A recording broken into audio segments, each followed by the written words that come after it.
તો હેલો મિત્રો, કેમ છો આપ લોકોનું ફરી સ્વાગત છે અમારી ચેનલ ગુજ્જુની સફરમાં એક નવા વિડીયો સાથે। આજે આ વિડીયોમાં આપણે વાત કરશું જૂનાગઢની બાજુમાં આવેલા એક એવા પર્વતની જે જૂનાગઢની પર્વતની જેમ જ જૂનો પર્વત છે, એટલે કે દાતાર પર્વત। તો આજે આપણે દાતાર પર્વતની મુસાફરી કરશું, તેમજ દાતાર પર્વતના ઇતિહાસની વાતો, તેમજ આજુબાજુ આવેલા મંદિરો, સ્થળો વગેરેની મુલાકાત કરાવીશ, તેમજ તેના ઇતિહાસની રોચક વાતો કરશું। તો તમે બધા મારી સાથે જોડાઓ અમારા બ્લોગમાં અને આ મુસાફરીનો તમે મારી સાથે આનંદ માણો। તેમજ અને જો તમે લોકો મારી આ ચેનલમાં પહેલી વાર હો તો અવશ્ય મારી ચેનલ ગુજ્જુની સફરને સબસ્ક્રાઈબ કરી લેજો।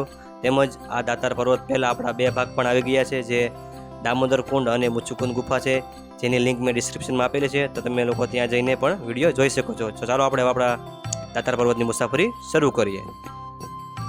તો હવે અમે લોકો પાર્કિંગ કરીને પર્વતની શરૂઆત કરી દીધી છે, તમે સામે જોઈ શકો છો। પગથિયા માર્ગથી આપણે લોકો પર્વત તરફ જઈશું અને મસ્ત મજાનો આપણે આ રોચક આનંદ માણવાનો છે આ સફરનો। તો બધા જ જોડાયેલા રહો આ વ્લોગ સાથે અને આનંદ માણો। અને આ પર્વતની જો વાત કરું ઊંચાઈની, તો લગભગ 2700 મીટર જેવી ઊંચાઈ છે, તેમજ 3500 જેવા અંદાજિત પગથિયા છે। તેમજ આ ડુંગર ચડવાનો સારો સમય સવારનો બેસ્ટ ટાઈમ છે, કેમ કે સવારમાં તમે લોકો અહીંયા આવો ને તો તમને શું કહેવાય કે તડકો ઓછો લાગશે અને શરીરમાં ગરમી પણ ઓછી થશે અને તમે ધીમે ધીમે આ પર્વત સુધી તમે પહોંચી શકો છો। અને તમે બપોરના ટાઈમે તો પણ ચડી શકો, પરંતુ બપોરના ટાઈમમાં શું છે કે વધારે ગરમીના કારણે તમે આ પર્વત ચડવામાં તમને થોડીક તકલીફ પડશે, એટલે તમે એ વાતનું પણ ખાસ ધ્યાન રાખજો। તમે અહીંયા જોઈ શકો છો બાજુમાં જ એક વિલિંજન ડેમ કરીને છે, તેની પણ તમને નાનીથી ઝાંખી બતાવું। અને જો આ ડેમની વાત કરું તો આ ડેમ 1936માં આ ડેમ બંધાવવામાં આવ્યો હતો, અને આ ડેમનું પાણી આજુબાજુના શહેર સુધી તેમજ નાના મોટા ગામડા સુધી આ પાણી અહીંયા પહોંચે છે, પીવાલાયક પાણી છે। તો આજુબાજુના બધી જગ્યાઓને અહીંયાથી આ ડેમથી પાણી પૂરું પડી રહે છે। તેમજ તમે જોઈ શકો છો કેવા નાના નાના વાંદરા છે, કબૂતર છે, ચણી રહ્યા છે। તેમજ મિત્રો, જો તમે આ દાતાર પર્વત પર આવો છો તો અહીંયા અવશ્ય મુલાકાત લેજો। અહીંયા ફોટોગ્રાફીની પણ સારી એવી જગ્યા છે, તો તમે અહીંયા ફોટોગ્રાફી પણ કરી શકો છો। તમે સામે પણ જોઈ શકો કેવું સુંદર મજાનું પાણીનું ઝરણું છે, તેનો પણ તમે અહીંયા આનંદ લઈ શકો છો।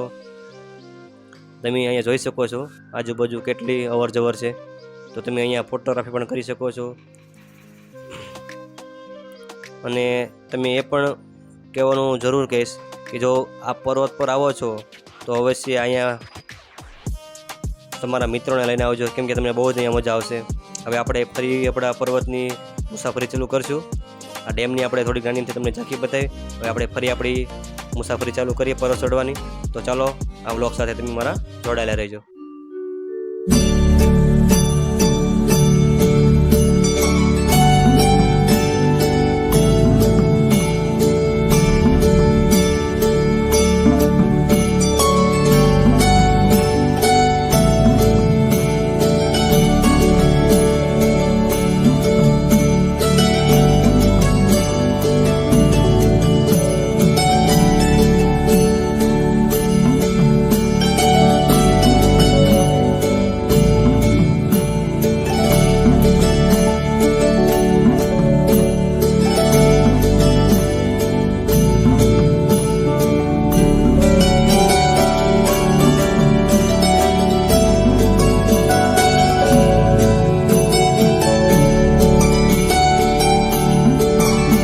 સામેની બાજુ પણ જોઈ શકો છો એક બીજો પણ માર્ગ છે કે જે આ માર્ગનો ઉપયોગ આપણે પર્વત સુધી વસ્તુ લઈ જવા માટે આ માર્ગનો ઉપયોગ કરવામાં આવે છે, કે અને આપણને નાનું તો અંશસૂત્ર ચાલે છે, તો અહીંયાથી પર્વત સુધી જે વસ્તુ લઈ જવા માટે આ માર્ગનો ઉપયોગ કરવામાં આવે છે। તેમજ આ માર્ગ પર તમે જો કોઈ પગથિયા માર્ગથી ના ચાલી શકતું હોય, જેમ કે પગમાં કોઈને તકલીફ હોય પગથિયા ચડવામાં, તો આ માર્ગનો પણ તે લોકો પર્વત ચડવા માટે ઉપયોગ કરી શકે છે।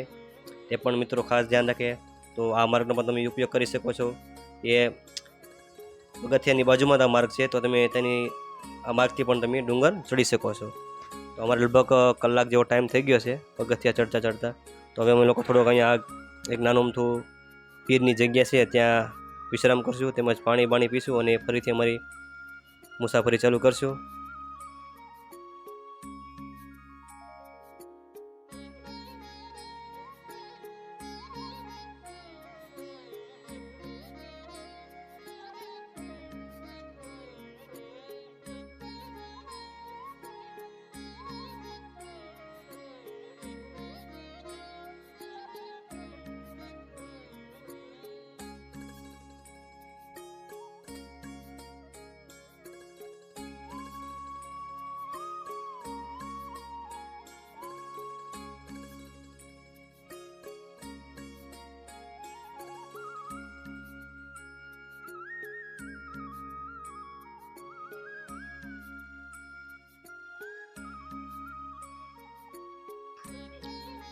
લગભગ 15 મિનિટ જેવો અમે આરામ કરી અને ફરી આપણી મુસાફરી શરૂ કરશું. આપણે હવે તમે જોઈ શકો છો આપણે ઘણો માર્ગ કાપી લીધો છે.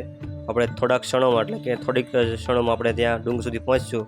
તે પહેલાં તમે એ પણ જુઓ આજુબાજુ કેવો કુદરતનો મસ્ત નજારો છે, તેની પણ તમને નાનીમથી ઝાંખી બતાવતો રહું તો તમે તેનો પણ આનંદ માણી શકો છો. તેમજ ધીમે ધીમે પગથિયા ચડવાની પણ મજા આવી રહી છે અમે લોકોને. તો અમે લોકો ધીમે ધીમે ચડી રહ્યા છીએ અને તમને સામે બતાવી શકું કે આપણે કેટલા પગથિયા ચડ્યા છે અને કેટલા બાકી છે. તમે અહીંયા બોર્ડમાં વાંચી શકો છો કે 2700 પગથિયા આપણે ચડી ગયા છીએ અને થોડાક પગથિયા બાકી છે. અને મિત્રો 2700 પગથિયા ચડ્યા પછી તમને પર્વત ચડવામાં થોડીક તમને આસાની રહેશે, કેમ કે હવે તમે સામે જોઈ શકો છો એવો આ સપાટ માર્ગ છે. તો તમે જેમ જેમ ચડશે એમ ધીમે ધીમે તમને આવા માર્ગ પણ જોવા મળશે. તો તમને હવે થાક પણ ઓછો લાગશે. તમે જોઈ શકો છો સામે કેવો સપાટ માર્ગ છે. અને તમે સામે જોઈ શકો છો વ્હાઇટ કલરનું જે તમને દેખાય છે, આપણે ત્યાં જવાનું છે. તો આપણે થોડીક ક્ષણમાં ત્યાં પહોંચશું.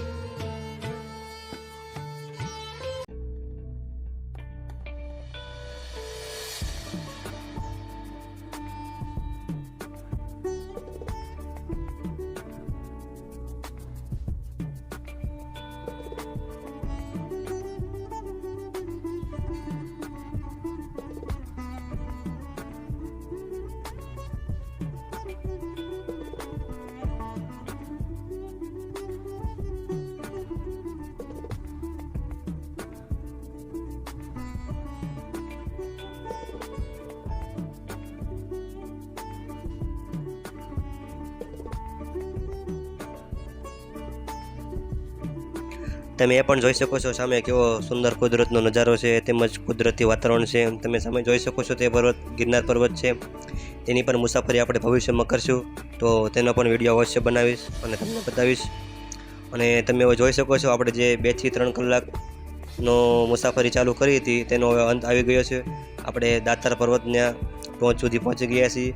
તો હવે અમે લોકો અહીંયા થોડુંક હાથ મોઢું ધોઈ અને ફ્રેશ થઈને તમને આ આજુબાજુની જગ્યા બતાવું, તેમજ અહીંયા કેવી માથે વ્યવસ્થા છે ખાવા પીવાની, તેમજ મંદિરની આજુબાજુ બીજી શું જગ્યા છે રહેવાની ફરવાની કે જોવાની મંદિર છે તેની પણ તમને મુલાકાત કરાવું. તો અમે લોકો હાથ પગ ધોઈને ફરી તમારી સાથે વિડીયોમાં જોડાઈએ.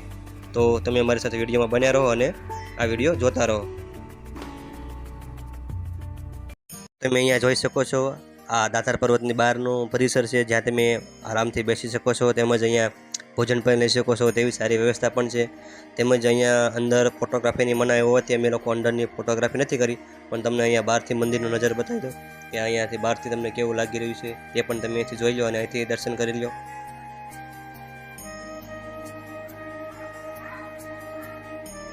અને મિત્રો અમે લોકો અંદર દર્શન કરીને આવી ગયા છીએ. હવે આ પર્વતની પાછળ એક માર્ગ છે જેની પણ હું તમને મુલાકાત કરાવું કે તમે ત્યાંથી કઈ કઈ બાજુ જઈ શકો છો. તો તમે જ્યાં જોઈ શકો છો આ દાતાર પર્વતની પાછળનો માર્ગ છે, જ્યાંથી તમે લોકો નવનાથના ધૂણા તરફ તેમજ નગારિયાપાણા તરફ તેમજ અહીંયા એક નાનો અમથો કાસલીનો વીરડો છે, એવી 3 જગ્યા છે જ્યાંથી તમે આ માર્ગથી તમે લોકો જઈ શકો છો. તમે જોઈ શકો છો આ જંગલ માર્ગ છે, અહીંયાથી તમે લોકો જઈ શકો છો નવનાથના ધૂણા તરફ તેમજ નગારિયાપાણા તરફ તમે જઈ શકો છો આ માર્ગથી. અને મિત્રો આ બધું જ જંગલની મધ્યમાં આવેલું છે. તો તે પણ અવશ્ય કહીશ કે જે મિત્રો આ માર્ગનો ઉપયોગ કરે છે નવનાથના ધૂણા તરફ જવા માટે, તો અહીંયા સાવચેતીપૂર્વક જાય, કેમ કે અહીંયા જંગલી જનાવરનું અવરજવર પણ ચાલુ રહેતું હોય છે. તો તમારી સાવચેતીના ધ્યાનમાં રાખીને આ માર્ગથી તમે લોકો ત્યાં જજો. અમે લોકો ધીરે ધીરે હવે આગળ જઈ રહ્યા છીએ, તો તમને પણ બતાવશું કે આ માર્ગથી કેવી કેવી જગ્યાઓ આવે છે તેમજ કેવા કેવો માર્ગ છે તે પણ તમને બતાવું. તમે જોઈ શકો છો મારા મિત્રો તેમજ મારા ભાઈઓ મારી આગળ જઈ રહ્યા છે.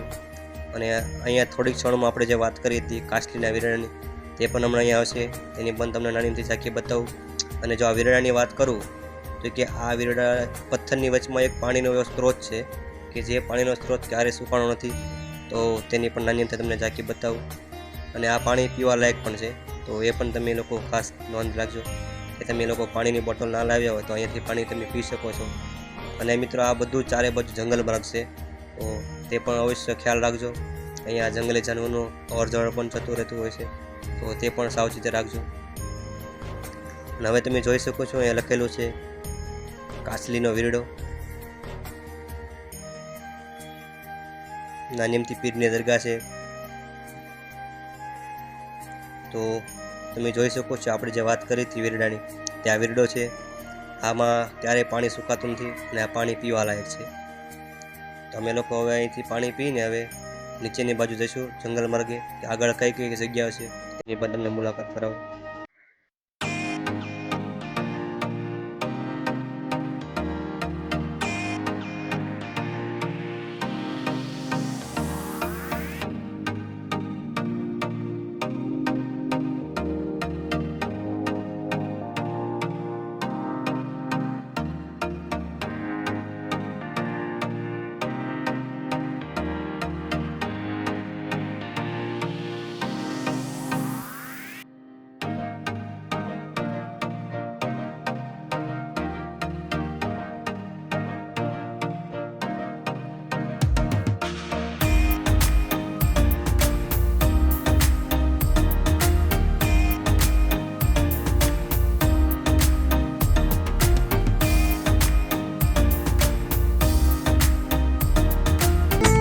તો હવે આપણે તમને અહીંયાથી હું બતાવું જૂનાગઢ શહેરનો વ્યૂ કેવો છે પર્વત પરથી, એની પણ તમને નાનીથી અહીંયા ઝાંખી બતાવું. અને અમે લોકો અહીંયા સુધી જ આવવાના હતા.